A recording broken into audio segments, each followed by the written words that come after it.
The courtroom was silent. Every eye was on the man sitting in the defendant's chair.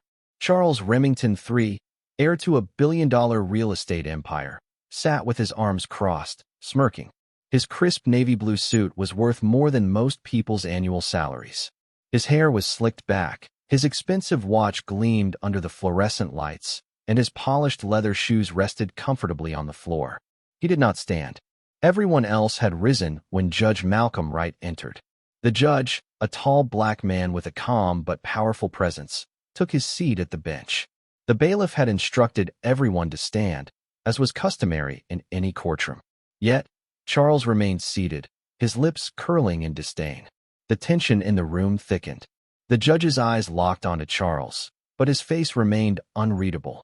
The prosecution, the jury, and even Charles's own lawyers seemed to hold their breath. "Mr. Remington," Judge Wright's deep voice echoed across the courtroom, "is there a reason you have refused to stand?" Charles leaned back in his chair, tapping his fingers on the table. "I don't stand for people who don't deserve my respect," he said, his voice dripping with arrogance.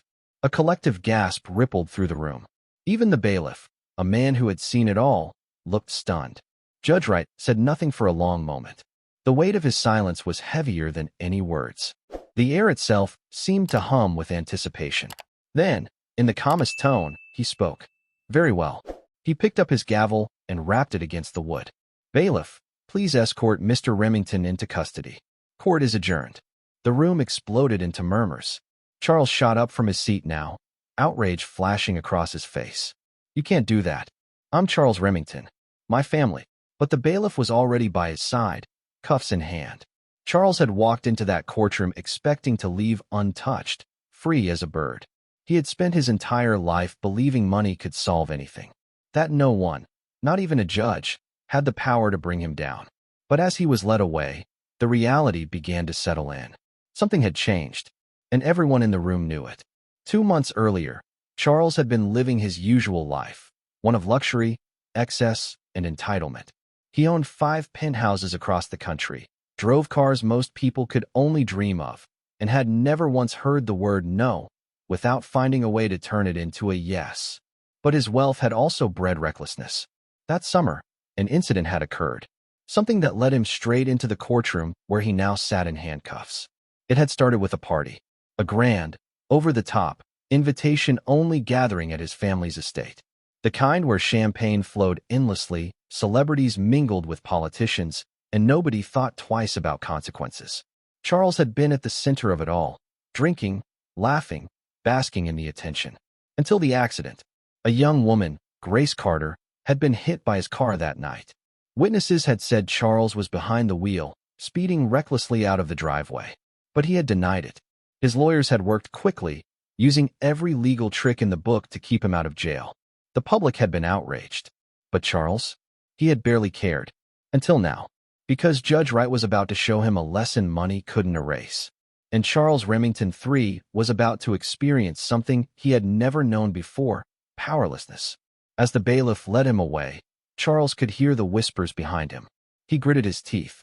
No judge had ever dared treat him this way. He would make sure of it. He would get out of this. His lawyers would fix it. His father would pull some strings. But as he was escorted through the back doors of the courtroom, something inside him twisted. For the first time in his life, he wasn't so sure. The cold steel of the handcuffs dug into Charles Remington III's wrists as the bailiff led him through the courthouse corridors. His heartbeat pounded in his ears, and for the first time in his privileged life, he felt something unfamiliar, fear. This wasn't how things were supposed to go. He had entered the courtroom expecting a slap on the wrist, maybe a fine, some community service. Not this. Not handcuffs. Not the humiliation of being escorted like a common criminal. "This is a mistake," he spat as they reached the holding area. "Do you even know who I am?" The bailiff, a gruff, middle-aged man with years of experience dealing with entitled defendants, barely glanced at him. "Yeah, I know exactly who you are." He pushed open a heavy steel door and guided Charles inside. "And that's why you're here." Charles stepped into a small, dimly lit holding cell. The walls were gray, the air thick with the scent of sweat and disinfectant. A single metal bench was bolted to the wall. No luxury, no privilege. This was a place for criminals. And now, he was one of them. The door clanked shut behind him, sealing his fate, at least for now. Charles clenched his jaw, his mind racing. He had never been in a place like this. Even in his worst scandals, his father had always fixed things before they got this far. But his father wasn't here now. And for the first time, Charles was alone. 2 hours earlier, he had strutted into the courthouse like he owned the place. His high-priced lawyer, Richard Hale, had walked beside him, whispering last-minute advice. "Just let me do the talking, Charles," Hale had said, his voice firm but calm. "The judge has a reputation for being tough, but we have options." Charles had scoffed. "Please, what's the worst he can do? Give me probation."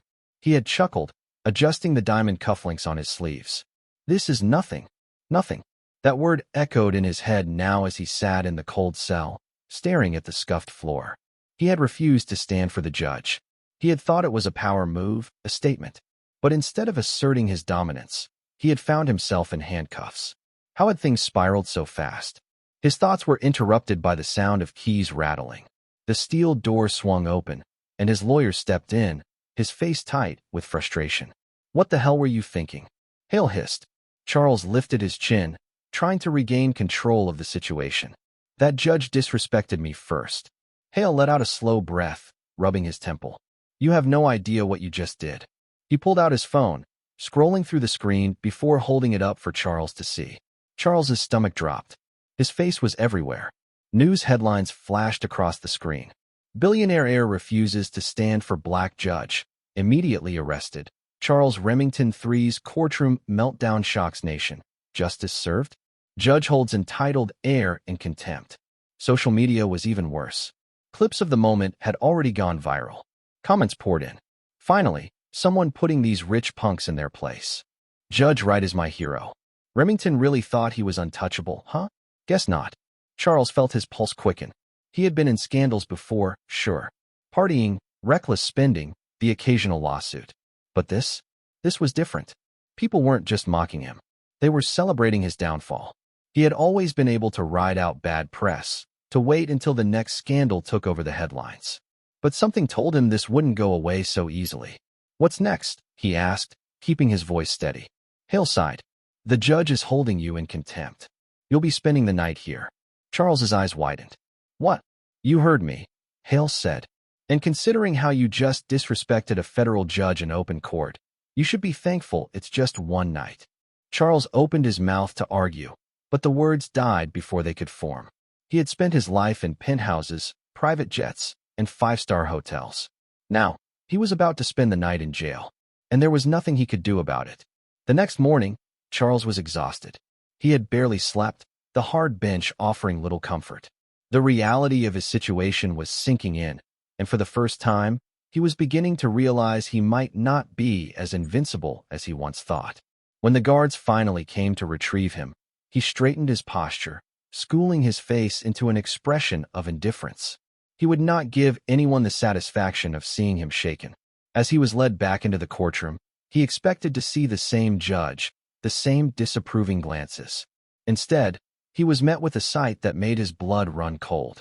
Judge Wright sat at the bench, his expression unreadable, and beside him stood Grace Carter, the woman he had hit with his car. Charles's breath caught in his throat. He hadn't expected to see her here. Not like this. She turned to face him, and for the first time, Charles saw something in her eyes that sent a chill down his spine.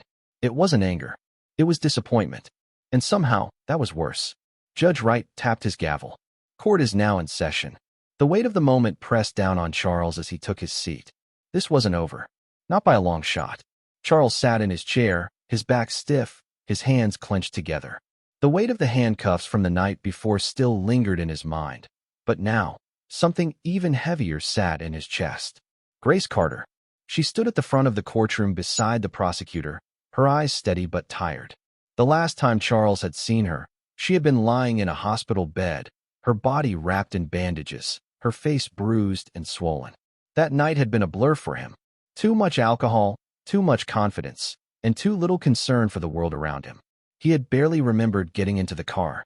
The only thing he had been sure of was that his father's lawyers would clean up the mess. But Grace had lived with it every day since. Judge Wright's voice broke the tense silence. "Miss Carter, you may proceed." Grace nodded and turned slightly toward Charles, but not in the way a person looks at a friend, or even an enemy. She wasn't here for revenge. She was here for something else. "My name is Grace Carter," she said, her voice calm but firm. "I was hit by Charles Remington's car on the night of June 14th. The courtroom was silent as she continued. "I was thrown nearly 15 feet, she said. "I suffered a broken leg, 3 fractured ribs, and a concussion. I spent weeks in the hospital, months in physical therapy. I lost my job. I lost my independence. And for a long time, I thought I had lost my future." Charles swallowed, his throat dry. He wanted to look away, but he couldn't. She took a deep breath. "I was angry.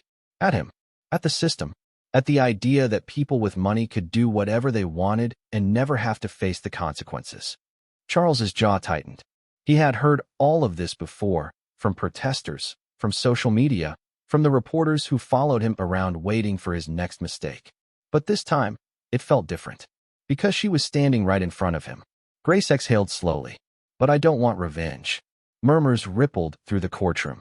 Even Charles blinked in surprise. "I don't want Charles Remington to rot in a jail cell," Grace continued. "Because I know what that would mean. He'd serve his time, and then he'd go back to his life. Nothing would change." Judge Wright nodded, his expression unreadable. "What do you propose, Miss Carter?" Grace's eyes locked onto Charles's. "I want him to understand." A wave of tension rolled through the room. Charles frowned. "Understand what?" Grace straightened her shoulders. "I want him to experience what it's like to live without privilege, without protection, without the comfort of knowing money can make things disappear." Charles scoffed. "And how exactly do you plan to do that?" Grace didn't even blink. "I want him to work for it." Judge Wright leaned forward, his fingers steepled. "Elaborate." Grace took a deep breath. "I want Charles Remington III to serve 1 full year of community service. But not just any service." She turned to the judge.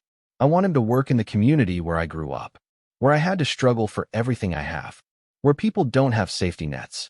He will work under supervision, real work, not just signing checks or posing for cameras. He will see what it's like to be powerless." A hush fell over the room. Charles felt heat rise in his face. "This is ridiculous," he muttered. Judge Wright looked directly at him. "Is it?" Charles clenched his jaw. He had expected a fine, maybe some bad press. But this? A year? In some rundown part of the city, doing menial labor?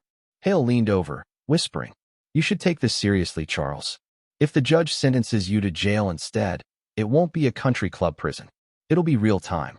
And your reputation will be even worse when you come out." Charles exhaled sharply, his mind racing. Then, Judge Wright spoke again. "Mr. Remington," he said, "you are right. This is unusual. But so is your case. And so is your attitude." The judge leaned back, considering. Then, he picked up his gavel. "I will make my final ruling in 2 days," he said. "Court is adjourned." The gavel hit the wood with a sharp crack. Charles sat frozen in his seat as people began murmuring, reporters scrambling to file their stories, and Grace walked past him without another glance. He had 2 days. 2 days to figure out how to get out of this. Because if there was one thing Charles Remington III knew for certain, he wasn't built for suffering. Charles stormed out of the courtroom, his expensive shoes clicking against the marble floor. His lawyer, Richard Hale, struggled to keep up. "This is absurd," Charles snapped. "A year of community service? In some slum? That judge is out of his mind." Hale sighed, adjusting his tie. "Charles, let's be realistic. Judge Wright is making a statement. He's giving you an alternative to jail." "I'd rather pay a fine," Charles said sharply. "Hell, I'd rather do a month in some minimum security prison than spend a year scraping gum off sidewalks." Hale stopped walking and turned to face him. "That's not how this works. You humiliated the judge in open court. The entire country is watching this case. You're not walking away from this one with a slap on the wrist." Charles clenched his fists, his mind racing. There had to be another way out. "Pull some strings," he demanded. "Talk to my father's contacts. We have friends in the system." Hale exhaled slowly. "You don't get it, do you?" He gestured toward the reporters swarming outside the courthouse doors. "You're not just fighting a legal battle. This is about public perception. You've been the face of privilege and entitlement for years. People want to see you fall." Charles's jaw tightened. Hale's voice lowered. "And if you try to buy your way out of this, they'll make sure you fall even harder." For the first time, Charles felt the walls closing in. His entire life, money had solved every problem. But now, it felt like money was making things worse. Still, he refused to accept this. There has to be another way, he muttered. Hale's eyes flickered with something. Sympathy, maybe, or just exhaustion. We have 2 days to think about it, he said. But my advice? Start preparing yourself. He turned and walked away, leaving Charles standing alone. Outside, cameras flashed. Reporters shouted his name. But for the first time, Charles had nothing to say. That night, he sat in his penthouse, staring at the city skyline. His whiskey glass rested untouched beside him. A year, an entire year doing community service. He imagined himself in some rundown part of the city, scrubbing floors or serving food to ungrateful people who hated him. The thought made his stomach turn. No, there had to be a way out. He pulled out his phone and dialed. "Dad," he said as soon as the line connected. A deep voice sighed on the other end. "I already know." "Then you know we need to do something," Charles said. "This judge is trying to ruin me." His father, Charles Remington II, was silent for a long moment. Then, he said something that sent a chill down Charles's spine. "You did this to yourself." Charles's grip tightened on the phone. "What? You could have walked into that courtroom, shown some respect, and walked out with nothing more than a fine," his father said. "But you let your arrogance take control. And now, you're paying for it." Charles's face burned. "So you're just going to let this happen?" His father sighed again. "You think I haven't already made calls? Judge Wright isn't budging. And frankly, no one wants to go against him. Not with the whole country watching." Charles swallowed hard. "So what? I just accept this." His father's voice was cold. "You can either learn something from this, or you can keep throwing tantrums. But I won't bail you out of this one." The call went dead. Charles stared at the phone in disbelief. His father, the man who had always pulled the strings, was leaving him to fend for himself. For the first time in his life, Charles realized he was truly on his own. And for the first time, he was terrified. The next morning, Charles arrived back at the courthouse. His lawyer was already there, looking over some paperwork. "Judge Wright is about to make his ruling," Hale said. "Last chance to show some humility." Charles didn't respond. He was too busy trying to ignore the sinking feeling in his chest. They entered the courtroom, and once again, Charles found himself face to face with Judge Wright. Grace Carter sat nearby, her expression unreadable. Judge Wright cleared his throat. "Mr. Remington," he said, "have you had time to consider the consequences of your actions?" Charles nodded stiffly. "Yes, Your Honor." The judge tapped his fingers on the bench. "And do you have anything to say for yourself?" For a moment, Charles considered apologizing. He considered swallowing his pride and begging for an alternative. But he couldn't do it. He was Charles Remington III. He wasn't built for this. "I think this punishment is excessive," he said instead. "I understand that I made a mistake, but a full year." Judge Wright's expression darkened. "You still don't get it, do you?" A heavy silence filled the room. The judge picked up a folder and flipped it open. "Very well." He looked up. "The court hereby sentences Charles Remington III to 1 full year of supervised community service in the city of Belmont." The murmurs began. Grace's expression didn't change, but Charles swore he saw the slightest glimmer of satisfaction in her eyes. Judge Wright continued, "You will work under the supervision of Ms. Carter, as well as various community leaders in Belmont. You will complete 2,000 hours of service with strict oversight. Any failure to comply will result in an automatic prison sentence." Charles's mouth went dry. He barely heard the rest of the judge's words. His mind was stuck on one thing. He was going to Belmont, and he would be working under Grace Carter. Judge Wright slammed the gavel down. "Court is adjourned." Charles sat frozen in his seat, his world crumbling around him. This wasn't over. It was just beginning. The weight of the sentence settled on Charles like a lead blanket. 1 year in Belmont. 2,000 hours of community service. Working under Grace Carter. It was a nightmare. He barely registered the courtroom emptying out. His mind spun, grasping for a way out of this. His father had abandoned him to this fate. His lawyer had warned him, and the judge had sealed it. There was no escape. "Charles," Hale said, snapping him back to reality. "We need to talk about logistics." Charles rubbed his temples. "Logistics? You mean how I somehow survived this?" Hale didn't even smirk. "You start in 3 days. You'll be living in Belmont for the full year, supervised. Your schedule will be strict, 6 days a week, 8 hours a day. No private chefs. No 5-star hotels. No bodyguards." Charles exhaled sharply, shaking his head. "This is insane. That place is a dump." Hale gave him a warning look. You should probably stop talking like that. Before Charles could respond, movement caught his eye. Grace Carter was walking toward them. Her presence made his stomach tighten. She stopped a few feet away, looking him over like she was assessing a broken machine. Guess I'll be seeing a lot of you, she said. Charles crossed his arms. Lucky me. She raised an eyebrow. Just so we're clear, I don't care who your father is, how much money you have, or what kind of tantrums you throw. You're going to work hard. Charles forced a smirk, but it didn't feel right on his face. And if I don't? Grace didn't blink. Then you go to prison. Simple as that.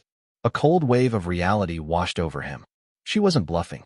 She turned and walked away, leaving Charles standing there, feeling like the walls were closing in. Hale cleared his throat. Like I said, logistics. 3 days later, Charles stepped out of a Blacktown car and took his first real look at Belmont. It was worse than he remembered. The streets were cracked and worn, the buildings covered in peeling paint and graffiti. Trash lined the sidewalks, and the air carried the faint scent of car exhaust and something else, something stale. Charles adjusted his expensive sunglasses and sighed. He was supposed to live here? A worn-down community center loomed in front of him, the place where he would be working for the next year. It looked like it hadn't been renovated in decades. Before he could fully take in the sight, a voice called out, Remington. He turned and saw Grace standing by the entrance, arms crossed, wearing jeans and a simple gray t-shirt. She looked nothing like the fragile woman from the hospital. Here, in this place, she looked strong. She gestured toward the doors. Come on. Time to meet your new boss. Charles scoffed. I thought you were my boss. Grace smirked. Oh no. I don't have time to babysit you all day. We have plenty of people here who will love to keep you busy. Something about the way she said it made his stomach sink. He followed her inside, where the air smelled like old books, sweat, and cleaning supplies. The hallway was lined with faded posters about community events, job training, and after-school programs. At the front desk, a man in his 60s looked up. His name tag read Harold Simmons, director. He had dark skin, silver hair, and eyes that had clearly seen too much. He didn't smile. So, Harold said, folding his arms. This is the billionaire brat. Charles stiffened. Excuse me. Harold didn't even blink. I know your type. Rich, entitled, never worked a real day in your life. I've been running this place for 30 years. Seen plenty of guys like you. They last a week before they start begging for a way out. Charles forced a smirk. Then you don't know me. Harold leaned in slightly. I know exactly who you are. And I also know that in this building, your last name doesn't mean a damn thing. Charles swallowed hard. Harold clapped his hands together. All right, Remington. Let's get started. The first task was humiliating. Scrub the floors. Charles repeated, staring at the mop in Harold's hands. You got a problem with that? Harold asked. Charles looked around. I thought I'd be, I don't know, helping with paperwork or something? Harold let out a sharp laugh. Paperwork? You think you get to sit in an office? Oh no, son. You're here to work. He shoved the mop into Charles's hands. Charles hesitated. The floor was filthy. He had never mopped anything in his life. He had staff for this. Grace watched from the side, arms crossed. Clock's ticking, Remington. Charles gritted his teeth and dipped the mop into the bucket. The moment he dragged it across the floor, the dirt smeared instead of disappearing. Harold sighed. No, no, no. You don't just push it around. You scrub it. Charles glared. If you know so much, why don't you do it? Harold just chuckled. Because I already did my time. This is yours. Charles felt heat rise in his face, but he forced himself to focus. He gripped the mop tighter and pushed harder. 5 minutes in, his arms ached. 10 minutes in, his back hurt. He had never been this exhausted over something so small. And worst of all, nobody cared. People walked past him like he wasn't even there. No one treated him like he was special. He was nothing here. By the time he finished the first hallway, sweat dripped down his face. His shirt clung to his back. His hands were raw. He had only been here an hour, and he had 364 days left. The realization hit him like a ton of bricks. This wasn't a game. This wasn't something his father could fix. This was his life now. And for the first time, Charles Remington III truly understood what it meant to suffer. He put the mop down, breathing hard. His arms shook. His legs felt weak. Grace stepped beside him and handed him a bottle of water. He hesitated before taking it. She studied him for a moment. Still think this is excessive? Charles looked at the mop. at his sore hands, at the dirt-streaked floor, and for the first time, he didn't have an answer.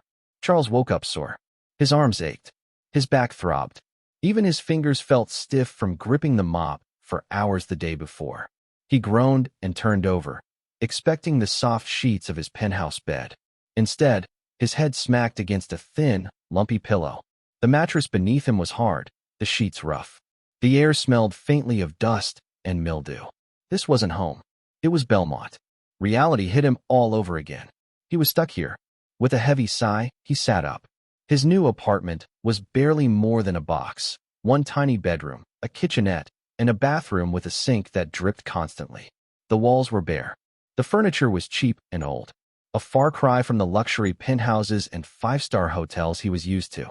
His phone vibrated on the nightstand. He grabbed it, hoping for a message from his father saying the whole thing had been handled. Instead, it was a reminder from Grace. Be at the center by 7 a.m. Don't be late. Charles glanced at the clock. 6:45 a.m. His stomach sank. With no time to shower, he threw on a wrinkled t-shirt and jeans, grabbed his keys, and rushed out the door. The streets of Belmont were already alive. Kids walking to school, workers waiting for buses, street vendors setting up for the day. He noticed a few people staring at him. His face had been all over the news. They knew who he was, and they weren't impressed. By the time he reached the community center, it was exactly 7:02 a.m. Grace stood outside, checking her watch. "You're late," she said, arms crossed. "By 2 minutes," Charles muttered. She raised an eyebrow. "Would you have accepted that excuse from an employee at one of your father's companies?" Charles scowled, but said nothing. "Come on," Grace said, walking inside. "Time to meet the kids." Charles blinked. "Kids?" She didn't answer. Inside, the community center was buzzing with noise. Dozens of children, ranging from toddlers to teenagers, ran around, laughing, talking, playing. Volunteers handed out breakfast plates while others helped with schoolwork. Charles felt out of place immediately. Grace led him to a small classroom in the back, where a group of kids sat in a circle. A woman with kind eyes and curly hair looked up and smiled. "This is Mrs. Lopez," Grace said. "She runs the after-school program." Mrs. Lopez gave Charles a once-over. "You the new volunteer?" Before Charles could protest, Grace clapped a hand on his shoulder. "Yep." The kids turned to look at him, eyes wide with curiosity. "Who's he?" a little boy asked. Before Grace could answer, a girl with braids smirked. "That's the rich guy who got in trouble." Charles tensed. The kids knew who he was. And just like the adults outside, they weren't impressed. Mrs. Lopez didn't miss a beat. "Well, now he's here to help," she said. "Right, Mr. Remington?" Charles hesitated. He wanted to argue, to snap back, to remind everyone that he wasn't some charity case. But he could feel Grace watching him. So instead, he sighed. "Yeah, sure." Mrs. Lopez clapped her hands. "Great. Then you can start with reading time." She handed him a book. Charles frowned. "You want me to read to them?" Grace smirked. "Why? Too difficult." Charles shot her a glare but sat down, flipping open the book. The kids settled in around him. A few of them leaned in, waiting. Charles cleared his throat and began reading. It felt ridiculous at first. He was Charles Remington III. He should have been making deals in high-rise offices, not reading the adventures of Timmy the Turtle to a bunch of kids in a rundown community center. But as he kept going, something strange happened. The kids listened. They laughed at the funny parts. They gasped at the exciting moments. And for the first time since arriving in Belmont, Charles didn't feel like the most hated man in the room. By the time he finished the story, one of the younger boys looked up at him with big, hopeful eyes. "Can you read another one?" Charles hesitated. Then, before he could stop himself, he said, "Yeah, okay." Grace, standing in the doorway, crossed her arms and smiled. Maybe, just maybe, this wasn't going to be a complete disaster. But then, just as Charles started the next book, the door burst open. A man stormed in, his face red with anger. "What the hell is he doing here?" he demanded, pointing straight at Charles. The room went silent. Mrs. Lopez quickly stepped forward. "Calm down, Mr. Harris." Charles's pulse quickened. He didn't know this man, but the hatred in his eyes was unmistakable. "You don't let people like him in here," Mr. Harris snapped. "He almost killed my niece, and now he's reading stories like he's some kind of hero?" Charles froze. Niece. His stomach dropped. This man was Grace's uncle, and he wanted him gone. The silence in the room was suffocating. Charles sat frozen, the open book still in his hands. The children, who had been laughing just moments ago, now stared wide-eyed, sensing the tension in the air. Mr. Harris stood at the doorway, his hands clenched into fists, his face contorted with fury. "You have got to be kidding me," he said, shaking his head. "This is the guy? This is the man who nearly killed Grace." Charles swallowed hard. He had been called a lot of things in his life. Arrogant, spoiled, selfish, but never a nearly killer. Mrs. Lopez stepped forward, her voice calm. "Mr. Harris, I understand why you're upset, but this isn't the place." "Not the place." Mr. Harris snapped. "This is the place. This is a community center, for people who actually give a damn about this neighborhood, not for some rich boy doing his punishment like it's a joke." Charles wanted to say something, anything to defend himself, but for once, he was at a complete loss. Grace stepped up beside her uncle, her expression unreadable. "Uncle, Mr. Harris cut her off. "No, Grace. Don't defend this. This man didn't care about you when he hit you with his car. He didn't even look back. He walked away while you were fighting for your life." His eyes flicked to Charles, filled with disgust. "And now what? He gets to come here and play story time?" Charles's face burned. He hadn't walked away. Or had he? The truth was, that night had been a blur. He had been drunk, reckless, invincible. The moment the accident happened, his lawyers had swooped in. He had barely processed what had happened before they had already started their damage control. But hearing it now, from her family, made him feel sick. Mr. Harris turned back to Grace. "Tell me this isn't okay with you. Tell me you don't want him here." Grace hesitated. For the first time since this all started, she hesitated. Charles saw something flicker in her eyes. Doubt, maybe. Uncertainty. Then, she spoke. "I don't want him here," she admitted. "But that's not the point." Mr. Harris looked at her in shock. "What?" Grace's voice was quieter now, but steady. "I don't want him here. I don't want to see him. I don't want to hear his voice." She turned slightly, locking eyes with Charles, and he felt the weight of her words like a punch to the gut. "But I also know that if he walks away from this, he'll never change. He'll go back to his life, and nothing will be different." Charles inhaled sharply, not expecting her honesty. Grace turned back to her uncle. "I hate what he did. But if we turn him away, if we refuse to let him see what this place is, what this community is, then what was the point of all of this?" Mr. Harris's jaw tightened. "So you're willing to let him pretend to care?" Grace's expression hardened. "I don't care if he pretends. I care if he learns." A long, tense silence stretched between them. Charles felt like an intruder in his own sentencing. Finally, Mr. Harris let out a slow breath, shaking his head. "You're a better person than I am, Grace." She didn't argue. Mr. Harris turned back to Charles, eyes cold. "You listen to me, boy. You may have fooled the judge. You may even fool some of the people in this place." He took a step closer, voice low and filled with warning. "But you won't fool me." Charles didn't dare respond. Without another word, Mr. Harris turned and walked out. Only when the door shut behind him did Charles finally breathe again. The tension lingered. Mrs. Lopez, sensing the discomfort, clapped her hands together. "All right, kids, let's get back to reading." Slowly, the children returned their attention to the books, though a few still glanced at Charles with wary expressions. Grace stood beside him for a long moment before speaking. "You okay?" Charles almost laughed. It was the first time since he got here that anyone had asked him that, but he didn't deserve to be asked. Instead of answering, he looked at her carefully. "Are you?" Grace exhaled, as if she hadn't expected him to care. She nodded once. "I will be." Then she turned and walked away, leaving Charles sitting there, his heart pounding. For the first time, he wondered if maybe, just maybe, he deserved to be here after all. The rest of the day was grueling. Harold had him sorting supplies, unloading food shipments, and scrubbing more floors. The mop from yesterday had already become his worst enemy. By noon, his muscles were on fire. By evening, he was convinced his body would give out. And nobody treated him like he was special. Nobody apologized for making him work. And worst of all, nobody cared that he was miserable. By the time he stumbled back to his tiny apartment, every part of him ached. He collapsed onto the bed, his limbs screaming in protest. He had barely started, and he already felt like quitting. But quitting meant jail. And he wasn't going to jail. His phone vibrated. He groaned, expecting another message from Grace. But it wasn't. It was from his father. "Call me." Charles sat up, his pulse quickening. Maybe his father had finally fixed it. Maybe he had found a way out. With shaking hands, Charles dialed. The phone rang twice before his father's voice came through, low and firm. "You're still there." Charles exhaled sharply. "Yeah." A pause. Then, "Good." Charles frowned. "Good." His father's voice was unreadable. "I expected you to run." Charles's grip tightened on the phone. "So what? You called just to check if I failed?" "No," his father said. "I called to see if you'd changed." Charles's stomach twisted. "Dad, come on. This is ridiculous. I'm scrubbing floors. Reading to kids. I don't belong here." His father was silent for a long moment. Then, he said something Charles didn't expect. "Maybe you do." The words hit him harder than he thought possible.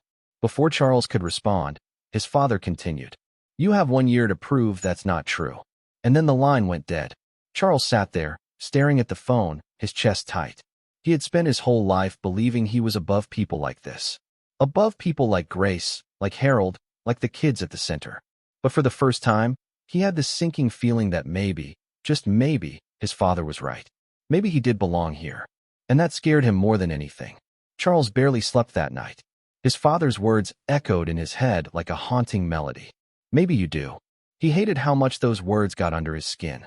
When morning came, he groggily pulled himself out of bed, his muscles stiff from the previous day's labor. He had always prided himself on being in shape, but luxury gyms and personal trainers didn't prepare a person for actual work. The text from Grace was already waiting for him. "Be at the center by 6 a.m. Don't be late this time." Charles groaned. Yesterday had been humiliating enough. But today, he was determined to prove them wrong. Whatever they threw at him, he'd handle it. He had to. By the time he reached the community center, the sun was just beginning to rise. Belmont was eerily quiet in the early morning, a stark contrast to the chaotic city he was used to. Inside, the building was mostly empty except for a few early volunteers setting up for the day. Grace was already there, arms crossed, watching him with the same unreadable expression. "Surprised you showed up," she said. Charles rolled his shoulders, trying to ignore the dull ache in his back. "You think I was going to quit already?" Grace smirked. "Honestly, yeah." Her words stung, but Charles refused to let it show. "What's the assignment today?" he asked, bracing himself. She nodded toward the back storage room. "You're on food distribution duty." Charles raised an eyebrow. "That doesn't sound too bad." Grace just smiled. And that's when he knew. He had severely underestimated what was about to happen. 30 minutes later, Charles was sweating through his shirt, unloading massive crates of canned goods from a delivery truck. The food pantry was one of the most essential parts of the community center, serving hundreds of families every week. And Charles was right in the middle of it. "Come on, Remington," Harold barked, watching him struggle. "You look like you've never lifted a box in your life." Charles gritted his teeth, hoisting a particularly heavy crate onto a cart. "That's because I haven't." Harold laughed. "Well, you better get used to it." Charles wiped sweat from his forehead, his arms burning. He glanced at the other volunteers, teenagers, elderly folks, single parents, and none of them were complaining. They carried their loads, chatted, and moved quickly. Meanwhile, he felt like his body was about to collapse. It was humiliating, and for the first time, Charles felt something he hadn't felt in a long time. Useless. He had spent his whole life believing he was superior to people like this. But right now, he was the weakest link. By noon, the distribution line had started. Families arrived one by one, each given a carefully portioned bag of groceries, canned vegetables, rice, bread, basic necessities. Charles stood behind the table, handing out bags, forcing a smile. Most people ignored him. Some looked at him with open distrust. And then, a small girl, no older than 8, stepped up to the table. She had bright brown eyes, and her hair was tied in little braids.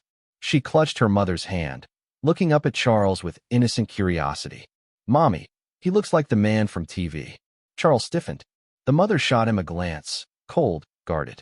"Just take the bag, sweetie," she murmured, avoiding his gaze. The little girl did as she was told, but before she walked away, she whispered something that Charles barely caught. "Why does the TV man work here?" Charles's throat tightened. To her, he wasn't some billionaire heir. He wasn't powerful. He wasn't feared. He was just a strange man handing out food. And for the first time, he wondered if that was a good thing. After the line died down, Charles collapsed onto a crate, his whole body sore. Grace sat across from him, sipping from a water bottle.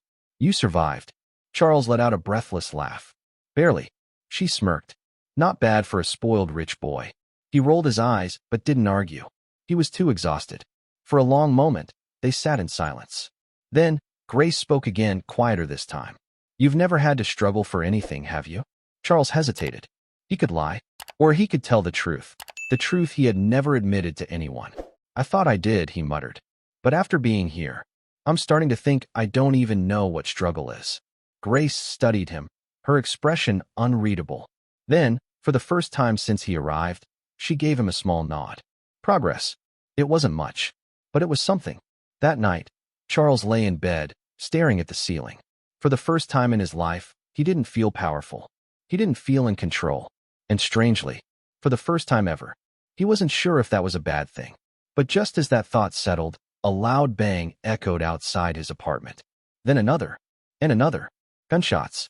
Charles bolted upright, heart hammering. And just like that, the reality of Belmont crashed down on him all over again. This wasn't just community service. This was survival. And he wasn't sure if he was ready for it. The gunshots echoed in Charles's ears, each one sending a fresh wave of panic through his body. His heart pounded as he scrambled out of bed, his mind racing. This wasn't some distant danger. This wasn't a news story or a statistic. This was real. It was right outside. He dropped to the floor, pressing his back against the bed, his breath coming in shallow gasps. His instincts screamed at him to call someone, to do something, but his hands were frozen in place. Another shot rang out. Then silence. Thick, suffocating silence. His fingers fumbled for his phone. Grace. He hesitated. Then, before he could overthink it, he typed a message. What's happening? A minute passed. Then another. Finally, 3 words flashed on his screen. Stay inside. Lock doors. Charles's stomach twisted. This was normal for her. For them. While he had spent his life worrying about stock prices and luxury vacations, there were people who had to worry about making it through the night. He forced himself to stand, legs shaky. He checked the door, making sure it was locked. Then he sat on the edge of the bed, gripping his phone like a lifeline. He didn't sleep. Not after that. The next morning, the city looked the same. As if nothing had happened. The sun rose, people walked to work, kids played on the sidewalks. But Charles knew better. Because now he felt it. The weight of the night still hung in the air, invisible but suffocating. He arrived at the community center, his body exhausted, his mind still reeling. Grace was already there, talking to Harold. She looked up when she saw him, her expression unreadable. You okay? She asked. Charles nodded, though he wasn't sure if it was true. Harold studied him. Rough night. Charles hesitated. Then, for the first time, he answered honestly. Yeah. Harold didn't say anything for a long moment. Then he just nodded. Welcome to Belmont. The day's work felt different. Charles wasn't just going through the motions anymore. He wasn't just serving time. For the first time, he was watching, listening, understanding. The kids at the center weren't just here for after-school programs. They were hiding from the streets. The parents weren't just coming for food. They were surviving. This wasn't just some rundown neighborhood. It was a battlefield. And Charles had spent his whole life pretending places like this didn't exist. By the time evening came, he was physically drained, but his mind wouldn't stop turning. Grace found him sitting on the front steps of the center, staring at the street. Long day, she asked. He huffed out a laugh. That's one way to put it. She sat down beside him, her arms resting on her knees. You heard it, didn't you? Charles didn't need to ask what she meant. The gunshots, he said quietly. Grace nodded. Yeah. He let out a slow breath.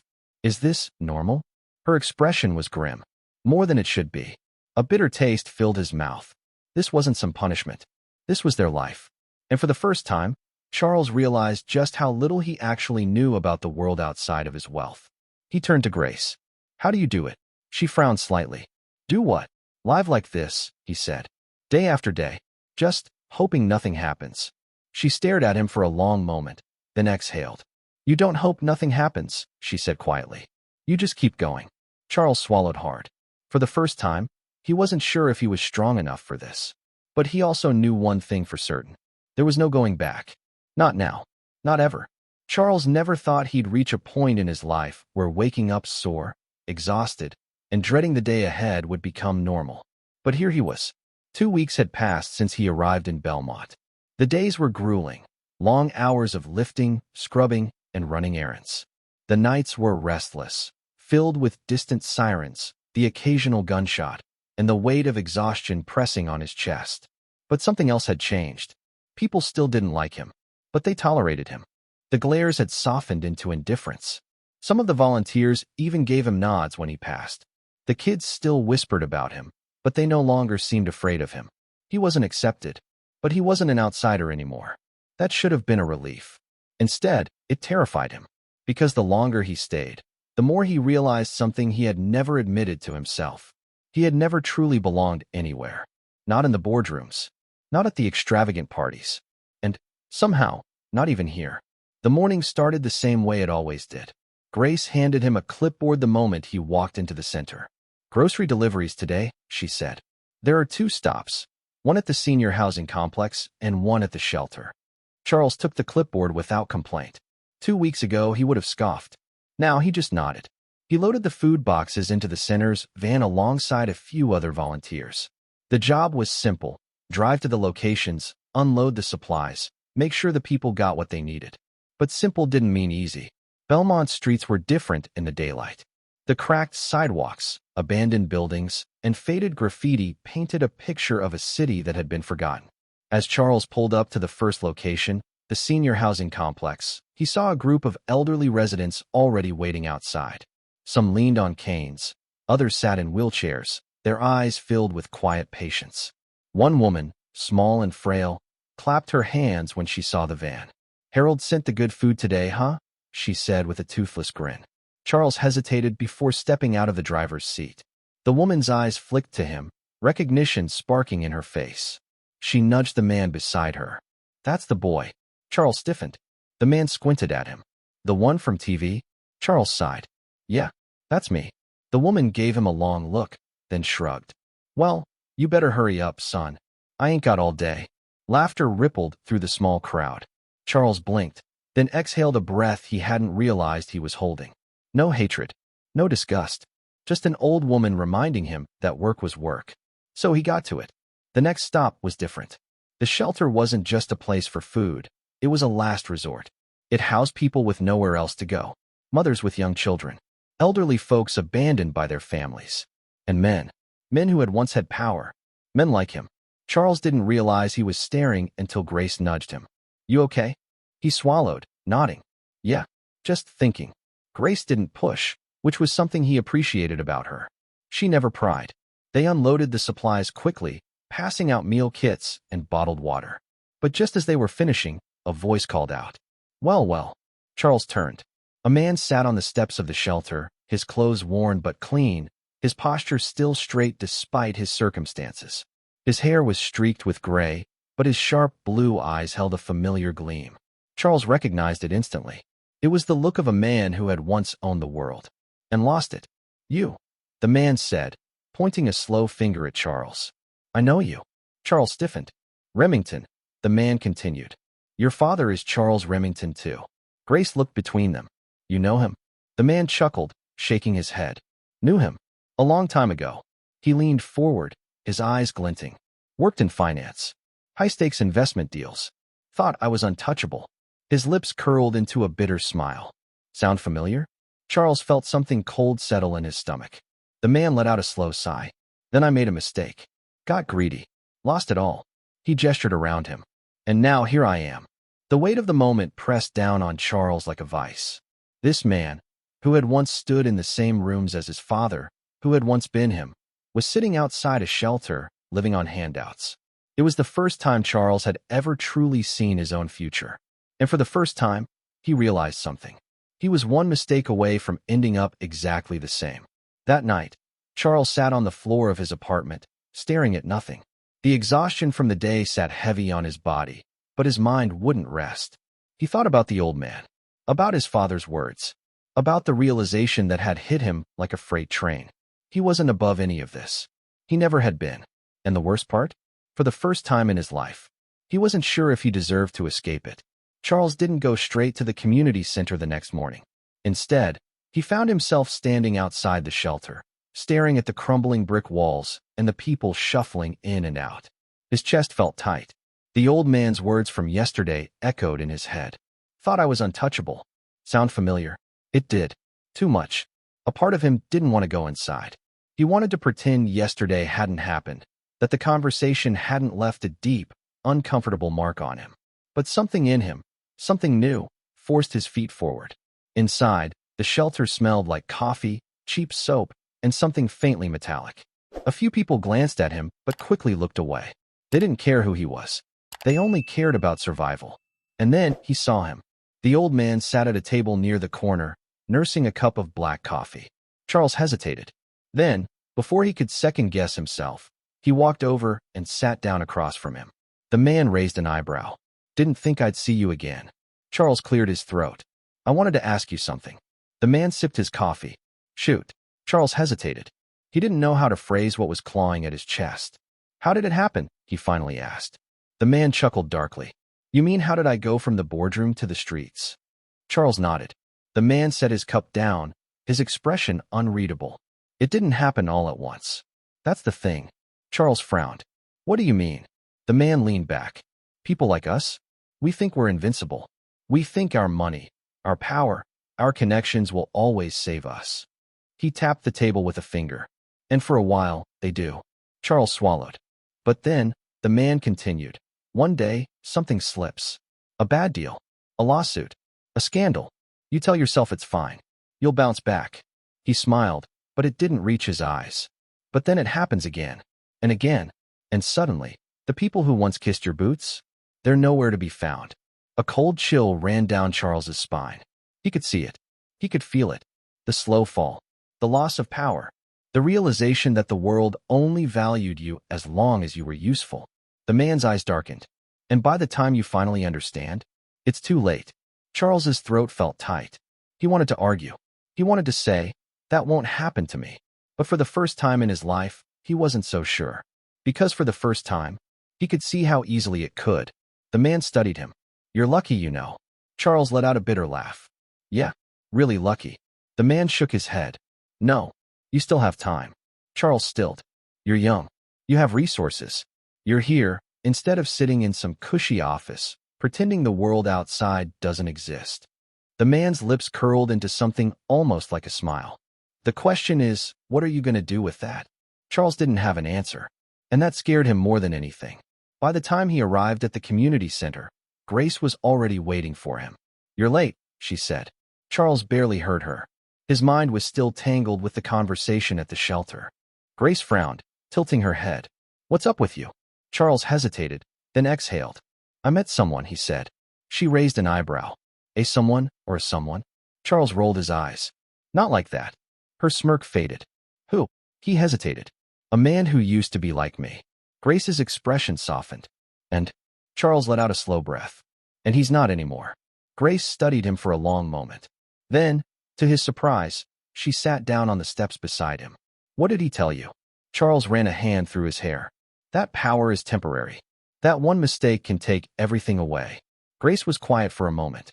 Then, she said, he's right. Charles swallowed hard. You're not supposed to agree with that. Grace let out a small, sad laugh. Why? Because it's scary. He didn't answer. Because yes, it was scary. More than anything. Grace sighed. You were never going to be the same after this, Charles. You know that, right? Charles frowned. What do you mean? She turned to look at him, her expression serious. Before you got here, you thought the world was one way. That people like me, like the people in this neighborhood, were just background noise. You thought your problems were real, and ours were just statistics. Charles clenched his jaw, but didn't argue. She was right. You can leave after your sentence is done, she continued. You can go back to your rich life. But you won't be the same person who walked into this mess. Charles exhaled. And what if I don't want to change? Grace studied him, then smirked. Then you wouldn't be asking that question. He hated how much sense that made. They sat in silence for a long time. Then Grace nudged him with her elbow. Come on, rich boy. Harold's waiting. Charles rolled his eyes, but stood up. And as he followed her inside, he realized something terrifying. For the first time in his life, he wasn't sure if he wanted to leave this place at all. The last 6 months changed Charles Remington III in ways he never could have imagined. At first, Every day felt like a punishment, backbreaking labor, skeptical glares, and a constant reminder that he wasn't one of them. But then something shifted.